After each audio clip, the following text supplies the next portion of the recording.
Yaxşı, indi zərfin biz izahına baxmağa çalışaq. Zərf. Zərfin bugünə qədər adını çox eşitmişik, onu sifətə də bənzətmişik, saya da bənzətmişik. Amma axır ki özünə gəlib çıxa bildik. Zərfin əsas xarakteri xüsusiyyəti feili izah etməsidir. Feilin qarşısında gəlməsi və onu izah etməsidir. Feil deyəndə dolayısıyla yolla nə nəzərdə tutulur? Hərəkət. Bəs hərəkətin nəyini bildirər zərf? Hərəkətin bildirə bilər nəyini? Tərzini. Hərəkət necə icra olunur? Tərzini bildirə bilər. 2. Bildirə bilər zamanını. Hərəkət nə zaman icra olunub? 3. Bildirə bilər yerini. Hərəkət harda icra olunub? Və 4. Hərəkət bildirə bilər miqdarını. Hərəkət hansı dərəcədə, nə qədər icra olunubdur deyə zərf onu bildirə bilər. Və bu baxımından zərflər 4 yerə bölünür. Tərzini bildirənlər tərzi hərəkət zərfləri adlanır. Tərzi hərəkət zərfləri adlanır. Zaman bildirənlər zaman zərfləri adlanır. Hərəkətin zamanını bildirən nə adlanacaq? Zaman zərfi adlanacaq. Yerini bildirən nə adlanacaq? Yer zərfi adlanacaq. Miqdar bildirən isə miqdar da olar, kəmiyyət də olar. Birini yazmışıq, o birini də yazaq. Miqdar və yaxud kəmiyyət zərfi adlana bilər. Deməli, uşaqlar, zərf feili dolayısı yolla hərəkəti izah eləyən əsas nitq hissəsidir. Hərəkətin tərzini bildirənlər tərz hərəkət zərfləri, zamanını bildirənlər zaman zərfləri, yerini bildirənlər yer zərfləri, miqdarını bildirənlər isə kəmiyyət və yaxud miqdar zərfləri adlana bilər. Bu baxımdan zərflər necə, nə cür, nə tərzdə, sonra zamanını, nə vaxt, haçan,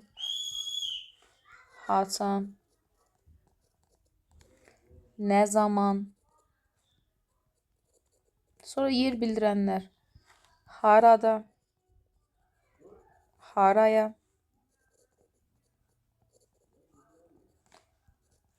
hara, haradan suallarına. Miqdarını bildirən hansı suala cavab verəcək? Nə qədər? Bunu yazaq. Sonra nə qədər? Nə qədər?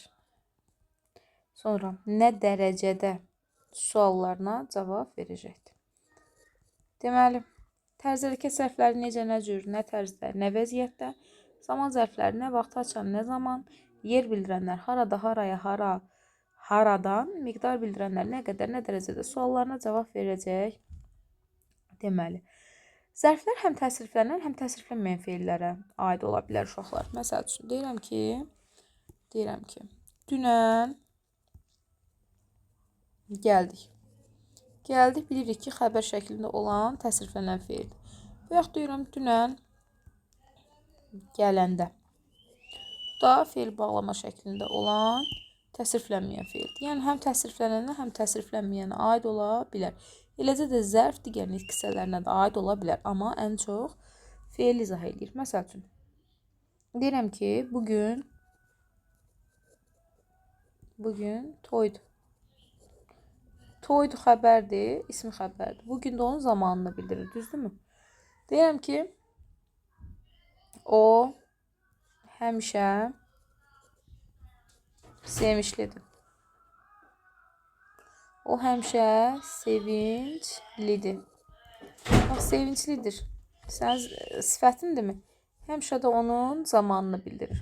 Və yaxud, o tutalım, o dünən birinci idi. Yəni, birinci yerə çıxdı mənasında. O dünən birinci idi. Burada sayı izah elədimi? Zərf sayı izah elədimi? Bəli. Hətta zərf zərfi də izah eləyə bilər. Yaman ən çox bizim işlənən zərflərimizdən biridir. Yaman fərəhli idi. Yaman fərəhli idi. Burada yaman zərfi sifəti əvəz eləyibdir. Mən zərf dedim, bayaq çaşdı dilim. Yaxşı uşaqlar, zərfin yenə quruluş növlərinə baxası olsaq, Quruluşda neçə növü var? Digərləri kimi 3 növü var. Sadə, düzəltmə, mürəkkəb. Sadə zərflər bir kökdən ibarət olur və tərkibində heç bir lek şəkilçi olmur. Yadımızda saxlayırıq ki, inişil və sırağa gün ən məşhur, bizi çaşdıran sadə zərflərdən biridir. Sadə. Bunlar sadədir. Hətta qoy bildiri də yazım. Bildir, inişil, sırağa gün. Bizim sadə zaman zərflərimizdir. Bunlar nədirlər? Kökə, yalnız kökə malikdirlər. Daha sonra düzəltmə zərflər kök və şəkilçidən ibarət olur. Var bizim ca2 variant şəkilçimiz. Var casına. Var la. Var ən. Aşı. Yəni. Yana yəni. Sonra var lıq.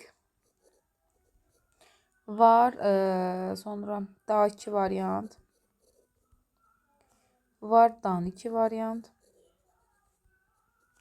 Var araq. Araq şəkilçini harada keçibsən? Feili bağlamadı. Amma orada vurğu axıra düşmürdü. Bir dənə qabağa düşürdü. İnə var. İnə 2 variant. Bir də var caq. Hamısına nümunə deməyə çalışaq. Ca2 variant yadımızda saxlayırıq ki, dil bildirəndə zərf olur. Dil bildirəndə nə olur? Zərf olur. Məsəl üçün, farsça, türkçə, farsça, türkçə, rusça. Özdə vurğu qəbul etmir. Vurğu həmişə qabaqda qalır. Bu formada da təhlil olunur. Casına, igidcəsinə, igidcəsinə,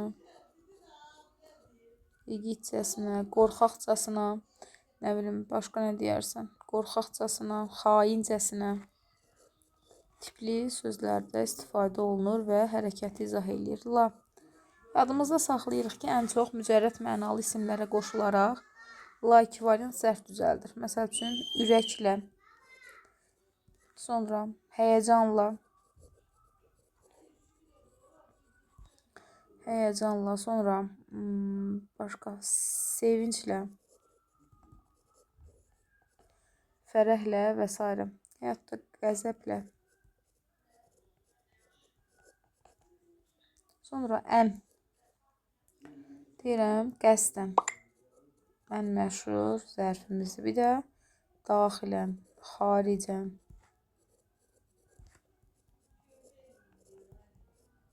Aşı, ən məşhur yanaşı. Onlar yanaşı əyləşdirilər. Yana, zarafat yana. Zarafat yana, gülüşdülər. Dost yana. Sonra lıq. Deyirəm ki, həmişəlik. Həmişəlik. Məsələn, xarakterini düzəltdi və yaxud da diri, ömürlük. Daha 2 variant, sən bunu yerli halda da keçirsən. Onunla fərqləndirəsən ki, fəsil və zaman bildirən sözlərə artırılan da şəkilçisi zərf yaradır.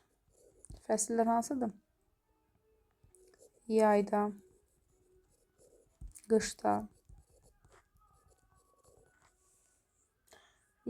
qışda, onda. Məsəl üçün, desək, onda mən uşaq olardım. Bu halda zaman məzmunu daşıyırsa, leksik şəkilçidir və zərf düzəldir. Dan, ucadan, bərkdən, ürəkdən. Ucadan danışdı, o ürəkdən güldü. Çaparaq, qaçaraq. Çaparaq həm feil bağlama olur, həm zərf ola bilir. Baxır, vurğu hardadır. Vurğu sondadırsa, araq zərf düzəldən leksik şəkilçidir. Vurğu əvvəldədirsə, o çaparaq gedirdi. Bu zaman feil bağlama düzəldir. Araq şəkilçini xatırla. Qaçaraq da olar. Çaparaq, qaçaraq. Deməli, sonra gəldi in. Yox, caq gəlir. Sevincək. O sevincək danışırdı. Bir də inə. Eninə, eninə, eninə, düzünə. Uzununa da olar. Uzununa ölçdü. Uzununa. Bunlar sənin nə zərflərin, düzəltmə zərflərin. Ondan sonra gəlirik mürəkkəb zərflərə. Mürəkkəb zərflərdən də yenə bitişik yazılanlar var. Və necə yazılanlar var? Ayrı yazılan var. Və defislə yazılan var. Hərəsinə bir-iki dənə nümunə deyək. Məsəl üçün, bab dişdiricisindən yazılan üzbəüz necə yazılır? Bitişik. Yox desəm, başqa nə deyək? Addım başı. Axşam tərəfi.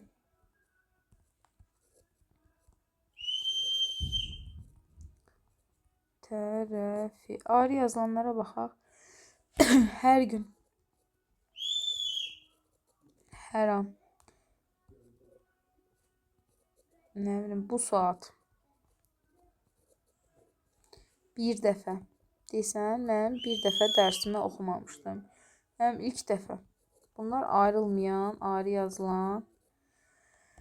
Ayrılmayan deyəndə nətər ayrılmayan? Yəni, həri bir cümlə üzvü, günü bir cümlə üzvü götürməyəsən də, ikisini birlikdə zaman zərfi götürəsən. Bir də defislə yazılanlar var. Eyni sözün təkrarı.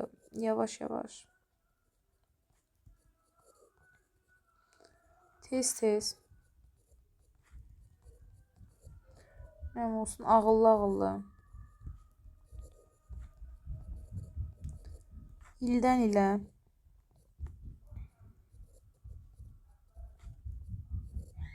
Defis. 1-ə 5. Saylardan yaranan bu mürəkkəb. 1-ə baş. Qəşəng. 1-ə 5.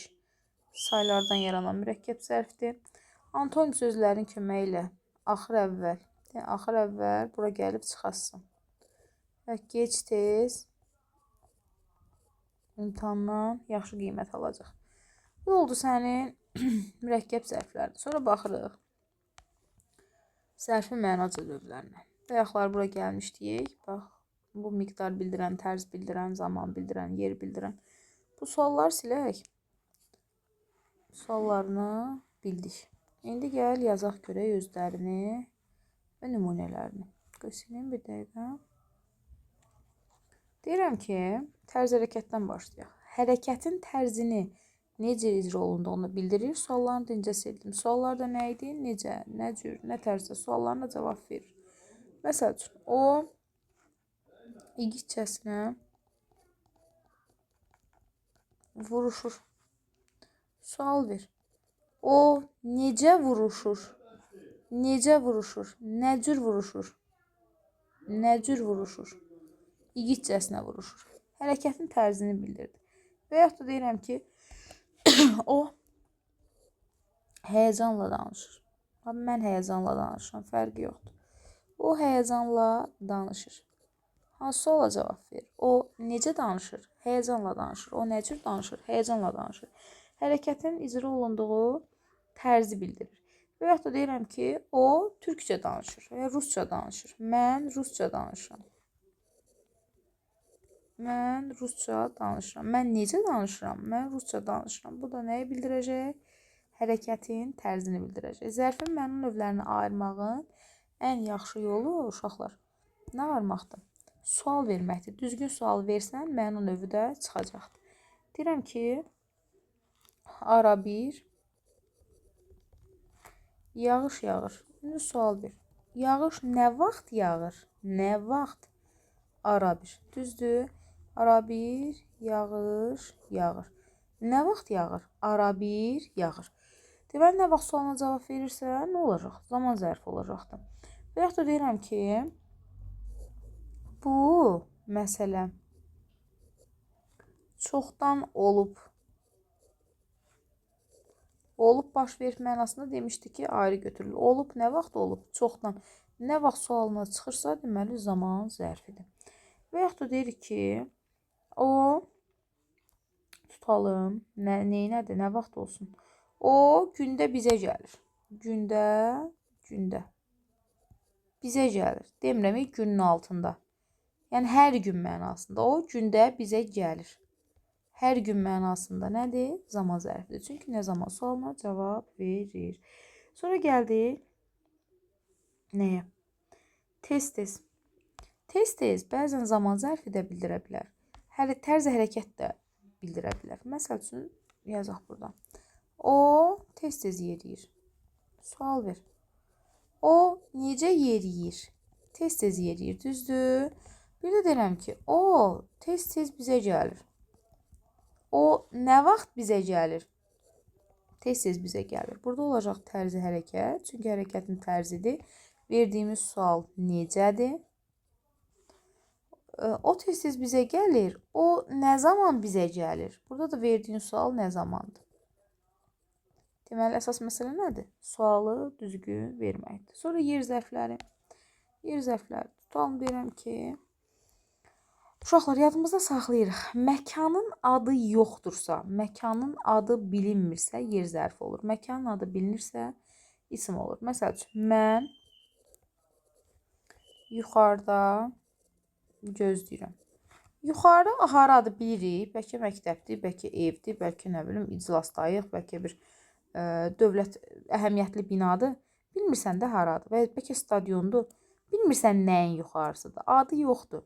Ona görə bu yer zərfidir. Amma desəm mən kənddə gözləyirəm. Kəndin adı var, isimdir. Və yaxud da geriyə çəkil.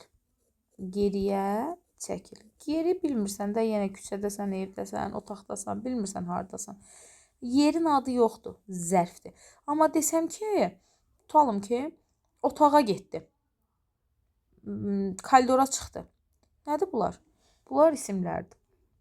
Deyirəm yaxınlıqda, tutalım, tufan qopdu. Tufan qopmuşdu. Yaxınlıqda tufan qopmuşdu. Harda tufan qopdu? Yaxınlıqda. Desəm şəhərdə tufan qopdu, artıq isim olur. Deyirəm, o sağa sola boylanırdı. Sağa sola boylanırdı. Hara boylanırdı? Sağa sola. Yenə tapacağın, verəcəyin sualdan sən bilməlisən ki, zərfin hansı məna növüdür. Harda? Yaxınlıqda. Haraya? Geriyə. Harda? Yuxarıda. Hara boylandı? Sağa sola boylandı. Kəmiyyət zərfi də hərəkətin hansı nə qədər icra olunduğunu bildirir. Məsəl üçün, baxası olsaq, deyirəm ki, burada sayla ortaq olan sözlərimiz də var, uşaqlar. Deyirəm ki, o tutalım, az danışdı. Nə qədər danışdı? Nə qədər? Nə qədər danışdı? Az danışdı. Və yaxud da deyirik ki, o, ya mən aylarla gözlədim. Nə qədər gözlədin? Aylarla. Nə qədər gözlədin? Aylarla gözlədin. Daha sonra dəfələrlə. Dəfələrlə təkrar etmişəm. Nə qədər təkrar edibsən? Dəfələrlə təkrar etmişəm. Birində yazaq. Deyirəm ki, qazancı 1-ə 5 artdı. Nə qədər artdı? 1-ə 5 artdı. Yaxşı. Bunları deməli öyrənirsiniz. Gələn səfər zərfdən 1-2 məsələ qalıb. Onları da deyəcəm. Video çox uzun olmasın. Siz də sıxılmayın. Dəqiq olaraq videonu izləyirsiniz. Kitabdan da oxuyursunuz. Gələn səfər orada 1-2 dənə nüans. Səsim yarım çox düşdü. Deyirəm ki, gələn səfər 1-2 dənə də nüans var. Onları da nəzərinizə çatdıracağım. Hələ ki, zərfi məna növlərini, cavab verdiyi suallar və şəkilçilərini öyrənirsiniz. Kitabdan da oxuyursunuz mütləq şəkildə.